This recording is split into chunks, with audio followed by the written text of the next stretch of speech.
Bonjour à tous et bienvenue dans votre Alter JT du 13 mars 2017. Allusion raciste, sous-entendu xénophobe, la société française aurait-elle basculé ? D'où vient justement le racisme ? D'où vient la xénophobie ? Une réponse sera esquissée dans ce journal. Alors que se déroule la semaine anticoloniale à Paris, retour sur la colonisation et la polémique à laquelle elle a donné lieu. La colonisation fut-elle un crime contre l'humanité ? Une expo à ne pas rater, nous et les autres, au Musée de l'Homme, prochainement. Depuis la semaine dernière, on assiste à un festival de déclarations décomplexées, évoquant à différents degrés le racisme ou la xénophobie. C'est d'abord le journal des têtes couronnées, Gala, qui s'en prend aux représentants d'un petit pays d'Afrique, le Swaziland, dont la tenue, au moment où ils devaient rencontrer la reine d'Angleterre, ne leur semble pas correcte, ne leur semblait pas, aux journalistes de Gala, à la hauteur de cette rencontre.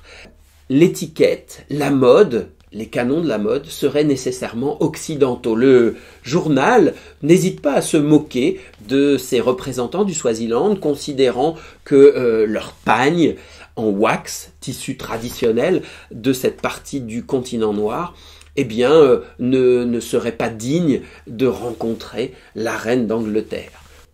Quelques jours auparavant, c'est le mathématicien et soutien d'Emmanuel Macron, Cédric Villani, qui se livrait à un exercice que l'on peut qualifier de franchement raciste.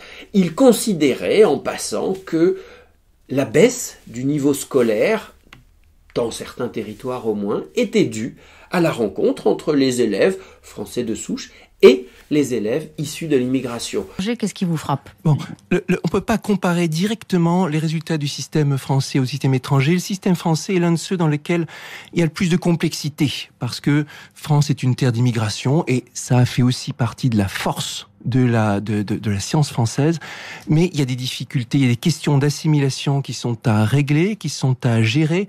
La France, c'est une société qui est très chamarrée, colorée. Alors vous, quand je vous parle de difficultés de l'école, vous faites directement référence à l'immigration.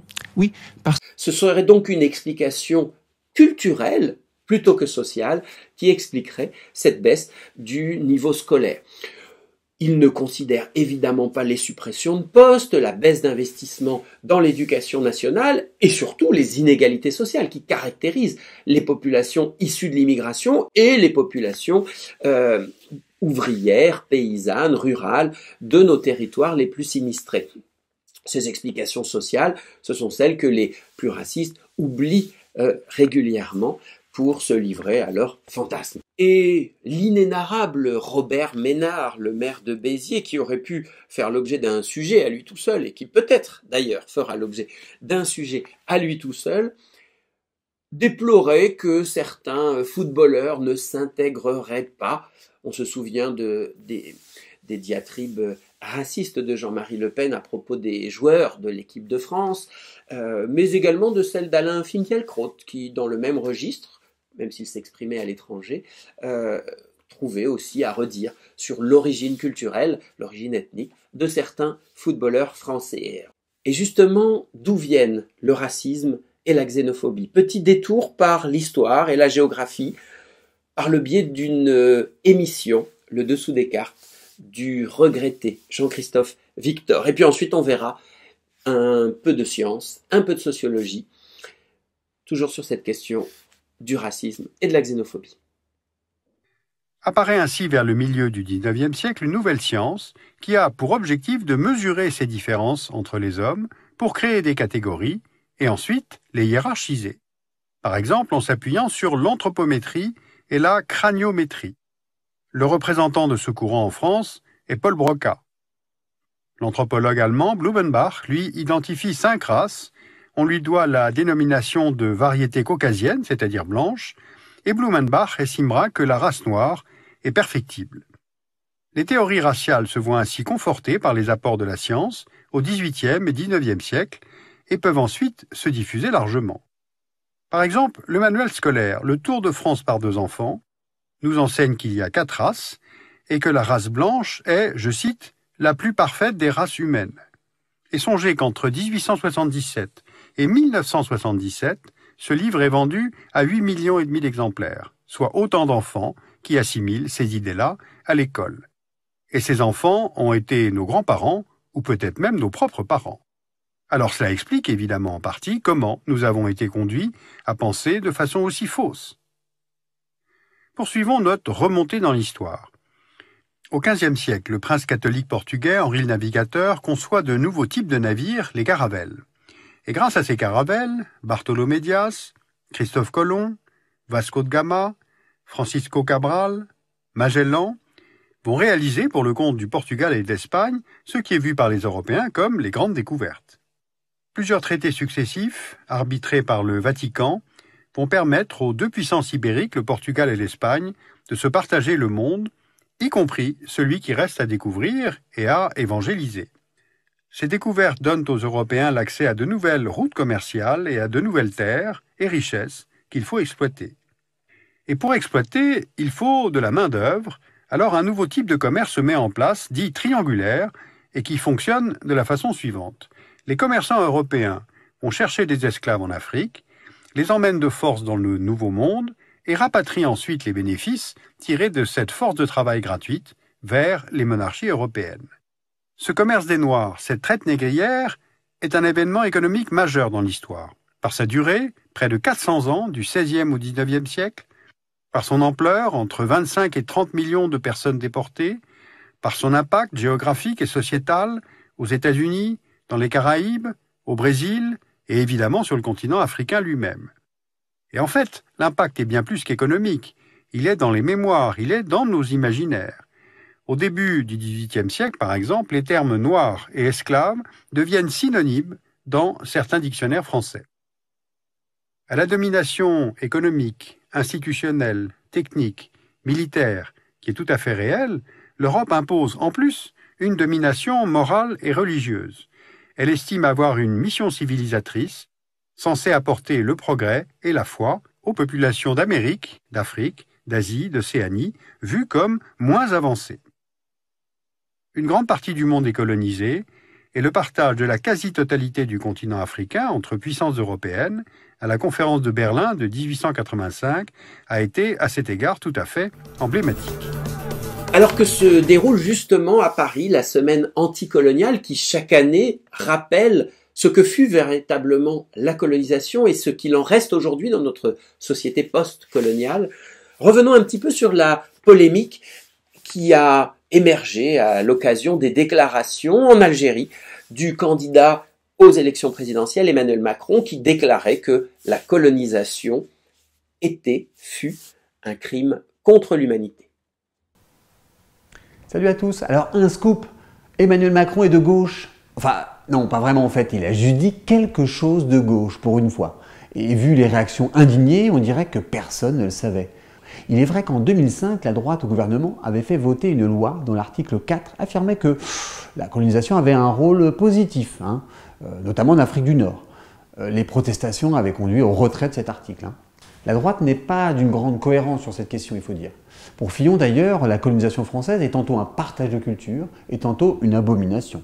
Comme il le déclarait d'ailleurs récemment, quelques jours avant les déclarations d'Emmanuel Macron, dans une interview à un journal de La Réunion. Ça dépend des jours et ça dépend surtout des publics, puisque quelques jours plus tard, il trouvait que les propos de Macron n'étaient pas dignes d'un président de la République.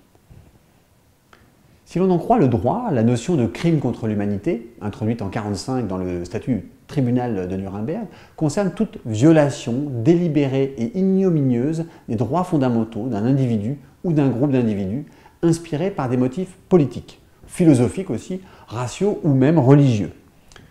La définition sera ensuite d'ailleurs élargie et précisée au fil des années, à la fois au niveau du droit international et du droit français.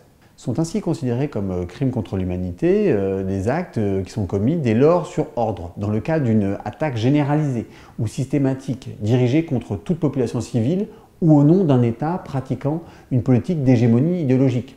Assassinat, extermination, génocide, réduction en esclavage, déportation, tout acte de ségrégation ou de domination raciale, comme les derniers régimes d'apartheid, ou tout acte inhumain commis contre toutes les populations civiles.